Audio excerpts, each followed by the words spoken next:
గోపి గారు జల్లూరు గోపి గారు గుర్తున్నాడా?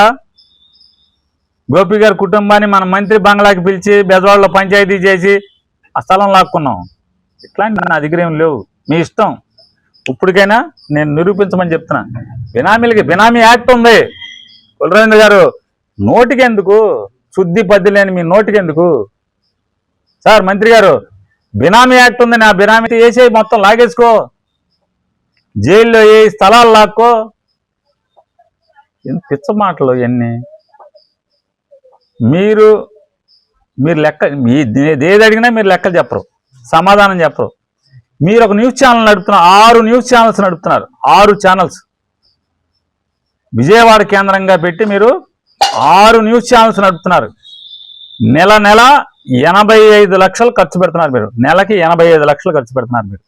ప్రతి నెల జీతాలు కానీ, కరెంటు కానీ, ఆలీ కాంప్లెక్స్లో రెంట్ కానీ మొత్తం అంతా కలిపి మీరు 85 లక్షలు ఖర్చు పెడుతున్నారు. ఒక్క ట్రాన్స్ఫర్, బ్యాంక్ ట్రాన్స్ఫర్ చూపిస్తారా?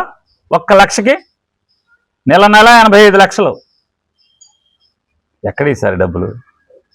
ఎవరేసారు డబ్బులు?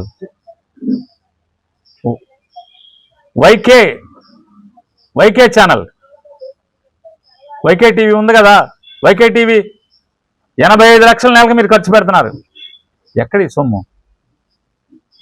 ఒక్క వైట్ ట్రాన్సాక్షన్, శాలరీస్కి కానీ, రెంట్లకు కానీ, ఇటన్నిటికి కానీ ఏం లేవు కదా. ఇట్లా 1.25 లక్షలు ఉన్నాయి. అయినా మేమేమో చెప్పట్లా. ఏటికి మీరు సమాధానం చెప్పరు. చెప్పారు. పిచ్చ వాగుడు, అసభ్యకరంగా, అసహ్యంగా మాట్లాడటం, విషం జిమ్మటం. మీకు చేతనైతే రాజకీయంగా సమాధానం చెప్పు. రాజకీయాలకి కొన్ని నిజంగానే నా తండ్రికి అన్నం పెట్టకపోతే చెప్పు, తప్పే ఉంది, సిగ్గుపడతాను. నా తండ్రిని నేను చంపడానికి ప్రయత్నం చేసి చెప్పు, సిగ్గుపడతాను. మరి చెప్పిన ఎదవ నీకెవడో నాకు తెలియదు, కానీ నేను చెప్పిన ప్రతిదానికి నీకు సాక్ష్యాలను కావాలంటే సాక్ష్యాలను తీసుకొస్తాను. నేను చెప్పిన మా పెదనాన్న చచ్చిపోయాడు, మా చిన్నాన్న చచ్చిపోయాడు, మా మేనత్తలందరూ చచ్చిపోయారు. వాళ్ళని తేలేను, మిగతా వాళ్ళని చేస్తాను. మా బంధువులే ఉన్నారు మిగతా వాళ్ళు, వీటన్నిటికీ సాక్షులుగా తీసుకొస్తాను వాళ్ళందరినీ. మీరు మాట్లాడుతున్నారు. మీరు విక్టోరియా గారిని, ఆవిడికి మా నాన్న ఇచ్చిన ప్రతి ఆస్తిని సాక్షి సంతకం పెట్టి, వాళ్ళ కుటుంబం అంతా అమ్ముకుంటే సాక్షి సంతకం పెట్టింది నేను మొత్తం అన్నిటికీ. మీ బాలాజీ గారు కొనుక్కున్నారు, మా నాన్న ఉన్నాడు అన్నారు. ఆ ఇంటిని లంకిశెట్టి బాలాజీ గారు కొనుక్కున్నారు. కొనకాల నారాయణ గారు నా దగ్గరికి వచ్చి అడిగాడు, నానే దాన్ని నువ్వు కొనుక్కోండి. బయలుడి బాబాయ్, మా నాన్న సంపాదన, మా నాన్న దాన్ని నేను కొనుక్కోవడం అండి, నాకేం అక్కర్లా, తీసేసుకోమని చెప్పాను నేను. మన ఇప్పుడు సిఐ గాను డిఎస్పీగా చేస్తున్నారు నోబుల్ కాలనీలో. పేరెందుకులే చెప్దామంట.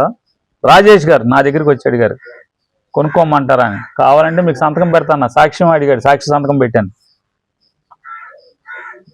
సార్, నా సంస్కారం గురించి, డబ్బు దగ్గర నా పెద్ద మనసుని మీరు ఏలు పెట్టి మీ జన్మ తలకిందులు తపస్సు చేసినా సార్ నన్ను ఏలు పెట్టి చూపెట్టలేదు సార్. మీరు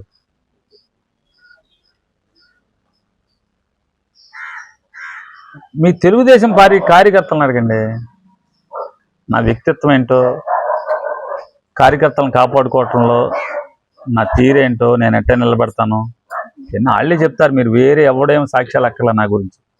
దయచేసి నేను ఒకటే అడుగుతున్నా, ఆ ఇల్లు కోర్టు ఆర్డర్ లేకుండా మీరు పడేయించారు. మీరు ఏమన్నా అంటే తగాదాలు ఉందన్నారు. 100 తగాదాలు ఉన్నాయి. ఆఖరికి మీరు ఇల్లు కట్టింది కూడా తగాదాలని ఉంది. లింక్ డాక్యుమెంట్లు లేవు, బందరకోటలో లింక్ డాక్యుమెంట్లు లేవు. మరి పడేసేద్దామా? పడేసేయండి. మరి అది మాట్లాడేప్పుడు రాజకీయ పరంగా మాట్లాడితే బెటర్. అసహ్యంగా, అసభ్యకరంగా కొన్ని ఉన్నాయి మాట్లాడితే, నిజాలు మాట్లాడితే తప్పులేదు. నిజాలు మాట్లాడకుండా వ్యక్తిత్వ హననం కోసం నీచంగా మాట్లాడటం, కుసంస్కారంగా మాట్లాడటం, సంస్కారహీనంగా మాట్లాడటం నా కర్మ. ఏనాడో నేను చేసిన పాపం. మీలాంటి కుసంస్కారాలతో ప్రత్యర్థులుగా రాజకీయాలు చేసిన అగత్యం రావటం అనేది నా దరిద్రంగా నేను భావిస్తున్నాను.